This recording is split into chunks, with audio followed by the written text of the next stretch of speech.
Bonjour Caroline, Bonjour Karima. est-ce que tu peux te présenter et nous présenter ton parcours? Oui, alors je suis Caroline, j'ai 40 ans, je suis maman de 3 enfants, donc je travaille actuellement chez un bailleur social. Alors mon parcours, il a commencé à 17 ans, où j'ai commencé à être bénévole chez Solidarité Sida, après avoir participé au tout premier Solidays. Et je crois que c'est ça qui m'a inspirée et qui m'a donné envie aussi de rentrer dans le milieu un peu des bénévoles. J'y suis restée des années. Et puis quand j'ai déménagé, que je suis arrivée en Haute-Savoie, j'ai cherché aussi à m'investir dans d'autres petites associations, mais j'ai pas forcément trouvé le même petit cœur que j'avais trouvé à Solidarité Sida. Et donc moi, j'ai eu un parcours un petit peu particulier parce que j'ai été victime de violences conjugales. Et fin 2018, lors d'une émission télé, une victime était en train de témoigner, raconter son histoire. Donc cette femme s'appelle Clémence.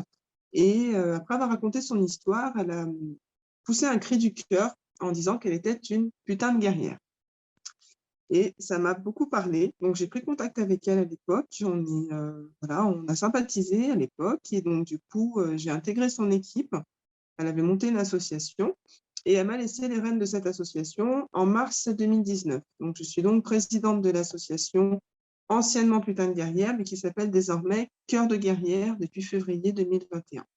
Donc, c'est une association qui lutte contre les violences conjugales faites aux hommes et aux femmes. C'est une association nationale composée de différentes référentes éparpillées un petit peu partout en France et qui sont toutes aussi d'anciennes victimes. Est-ce que tu peux nous dire, Caroline, comment vous travaillez sur la question de l'égalité femmes-hommes au sein de ton association?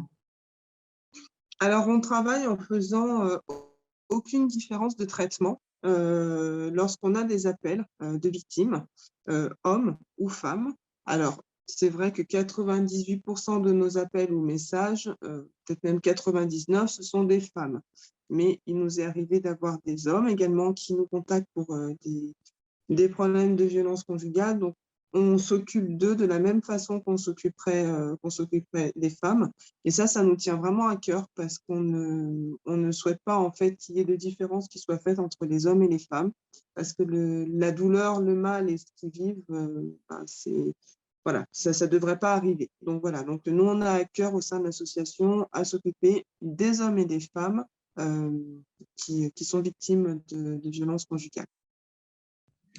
Si tu avais une baguette magique, Caroline, quelle serait la première action que tu mettrais en place pour faire bouger les lignes de l'égalité femmes-hommes?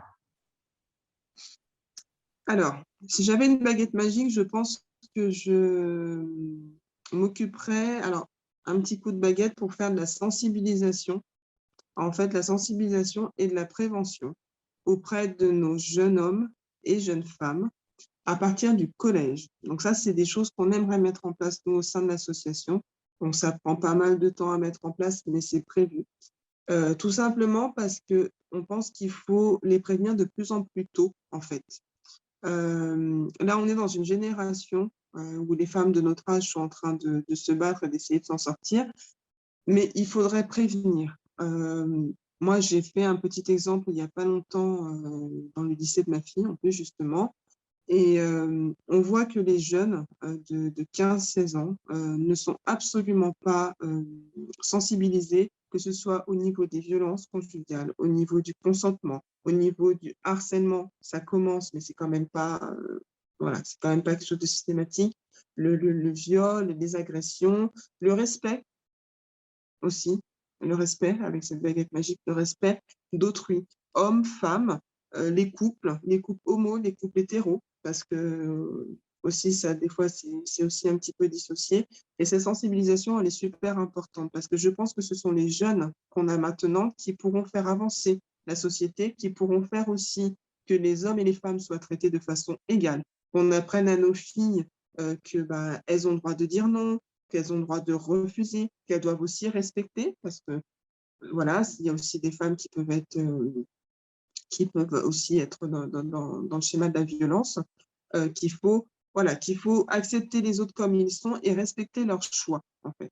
Et il faut aussi qu'on sensibilise nos garçons, parce qu'il n'y a pas que les filles qu'il faut sensibiliser, mais nos garçons pour leur apprendre à respecter l'homme, la femme, que quand on dit non, c'est non, qu'il ne faut pas insister, qu'il faut, voilà, le respect du corps aussi, que c'est pas ce qu'on voit dans certains films ou certains clips ou certaines choses, surtout la génération maintenant, c'est pas la vraie vie. C'est pas la vraie vie. Ça, c'est quelque chose que alors moi, au quotidien, je le fais avec mes enfants. J'ai 2 filles et puis un garçon. Donc, ils sont assez sensibilisés. Donc, j'espère que ça leur fera écho, mais je pense que oui. Mais c'est très important. Donc, on aimerait vraiment commencer ça. Donc, avec cette baguette magique, c'est ce que je ferais dans les lycées, dans les collèges. Euh, c'est trop important, c'est trop important. On parle maintenant dans les établissements scolaires de tout ce qui est harcèlement sur les réseaux sociaux, etc. On les sensibilise là-dessus, mais ça devrait être automatique. Et ça se fait en plus dans d'autres pays, hein. J'ai une amie qui vit au Canada et qui m'explique en fait qu'au collège, cette sensibilisation-là, eh ben, c'est mis en place. Donc, ce sera quelque chose qu'il faudrait mettre en place aussi en France. Mmh.